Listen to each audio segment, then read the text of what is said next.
In one way of life, I've been a lucky son of a bitch because I got to live in the 70s when motocross was changing year by year. And I lived close to two different motocross tracks, and both of them attracted the best riders for hundreds of miles. One of them was designed by Gary Bailey, and the smell there, the pleasant odor there, was always of castor. I had a friend that raced, and he said that castor gave more power. That's the only person I really heard say that, but, I believed him. Why would all the riders be using castor? So, yeah, the 70s, that was 50 years ago. I don't know what percentage of people were using castor, but it had to be a high percentage because the smell there was really very strong of castor. The closer you got to the starting gate, the more you could smell the castor. Other than castor, there was a mineral oil. I'm pretty sure it was all mineral oil. It is now. In the late 70s is when synthetics started to make their way into the scene. But I'm pretty sure Golden Spectro was all, bright stock, which is just a hair less performance oriented than Group 2 mineral oil. So most racers were either using Golden Spectro or they're using Castrol R. I don't think they called it 40 back then. They're saying now that it's the classic racing oil. It was more or less the same as what they had back then. But if you look at the specs, they've got like 20% of mineral oil in it right now. I don't know what the original Castrol R was, whether it was 100% castor or not. I don't know. I always thought it was 100% castor, but I may be wrong. I've been testing Klotzbenol, and I've got the Demond on order, as well as Gold Label Blendzol. The Blendzol, I'm pretty sure these two have extra additives to make sure it doesn't leave much deposits. And since this is the most expensive one, I'm thinking that this has the most amount of additives to prevent deposits. Benol isn't bad, and it doesn't leave a whole lot of deposits, but you can notice a difference between using a synthetic and using Benol. And the more lean a bike is, the worse it is with castor oil. So you have to make sure your jetting is right on. Tomorrow I'm going to do some tests and find out exactly what difference in acceleration I have between a Group 2 mineral oil, a very good one that I use, and Klotzbenol. From preliminary tests, it does look significantly different. So I'm going to do the test a little more exacting and find out exactly. So here we have a scale of engine oil and its effect on combustion in the engine, from fast burn to slow burn. Slow burn being the Group 2 mineral oil and synthetic oils, and fast burn being castor and Group 1. I don't know if you've ever switched from a mineral oil to a synthetic oil and noticed that you're suddenly running lean. Back in my stupid days, I did that and seized the bike. So, yeah, you have to upjet when you go to synthetic. And, as I found out the other day, you also have to do that with castor. And I think I understand why, and I'm going to try to explain it to you. Oxygen and gasoline pairs up together to be able to burn, okay? So you've got these three setups right here. Gasoline and mineral oil, gasoline and synthetic oil, gasoline and castor oil.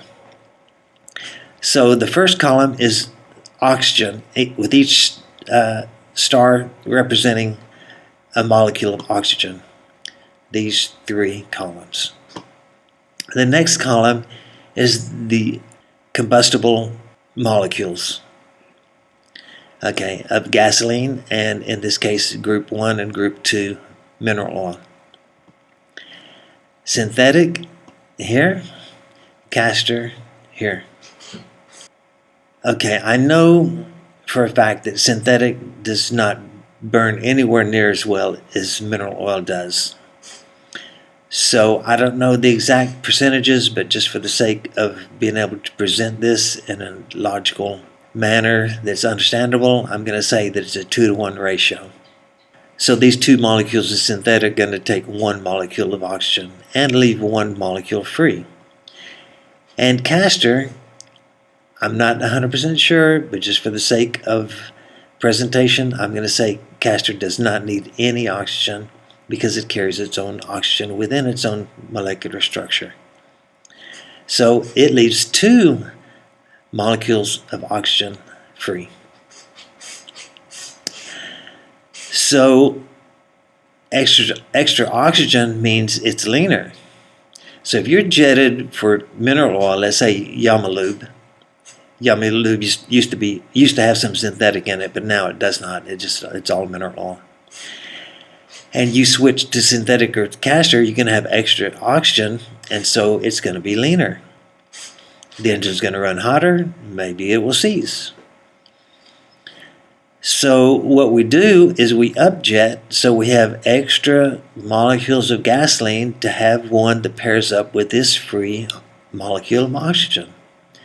Same thing here with castor oil. You jet up to have gasoline pair up with these two molecules of oxygen. And this explains why castor gives more power, because we've got this extra combustible molecules of castor oil here, and we've got these two newly paired molecules of oxygen with gasoline. Okay, so you've got more, when you upjet, you've got more gasoline. So you've got this, the upjet gave you more gasoline to pair with the oxygen, the free oxygen molecules. So your question might be, why doesn't synthetic give you more power than the mineral oil?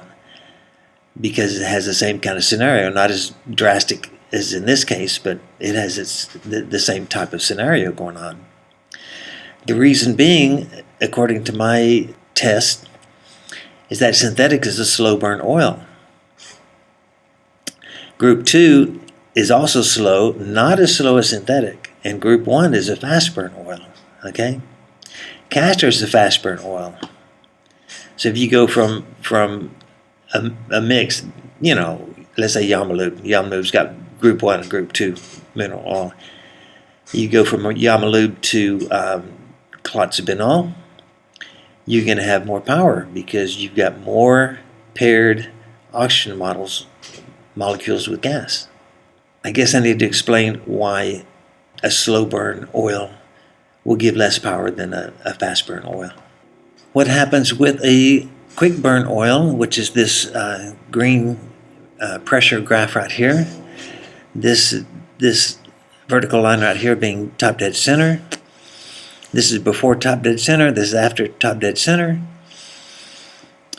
When you go to a quick burn oil and you retard the ignition from here to here, there is less pressure that the piston is fighting against to get to top dead center, okay? The upstroke, any pressure there at all on the upstroke, and that's against the rotation, okay? The engine is fighting against that, it's power loss. So when you go to quick burn oil and you retard that ignition, you've got less of that power loss going on. And it's just that simple. Also with the quick burn oil, some of this ending of it will be more tucked in, which gives you a higher peak right here. This area being most important for top RPM power. So it's just that simple.